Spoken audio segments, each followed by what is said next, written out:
మీ MLA సాబ్ కూడా పోయిండు రాజేంద్ర నగర్ ఆయన డెవలప్మెంట్ ఎవరో డెవలప్మెంట్ కోసం పోయినావు వస్తాయి అన్ని బయటకు వస్తాయి భయపడకురి సుల్తాన్పూర్ బయటకు వస్తుంది గాసిమియా కూడా బయటకు వస్తుంది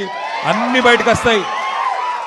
ఎవరికి ఏం తెలియకుంటే ఏం లేము అందరికి అన్ని తెలుసు ప్రభుత్వం మళ్ళీ 2 ఏళ్లలో వస్తుంది ఎవరో ఏం చేయాలనో ఎవరో సంగతి ఎట్లెట్లా తీయాలనో ఎవరో బెండ్ ఎట్లెట్లా తీయాలనో తీసే బాధ్యత మాది ఇదివరకు లెక్క ఉండదు ఎవల డెవలప్మెంట్ కోసం పోయినావు ఏమిటికి పోయినావు ఏం ఆశించిపోయినావు ఏం కథలు పడుతున్నావు ఫైమ్ గాడు ఏం చేస్తుండో ఎవడేం చేస్తుండో అన్నిరికే అందరి జాతకాలు తెలుసు ఎవడెవడేం చేస్తుండో మాకు కూడా ఎరికే టైం వస్తుంది అన్నిటికీ టైం వస్తుంది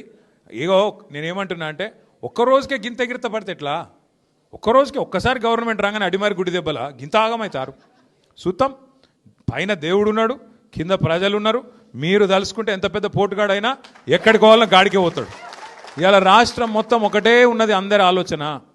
కేసీఆర్ గారు తిరిగి ముఖ్యమంత్రి కావాల్సిందే తెలంగాణ మళ్ళీ పట్టాలు ఎక్కాల్సిందే తప్పకుండా జరుగుతుంది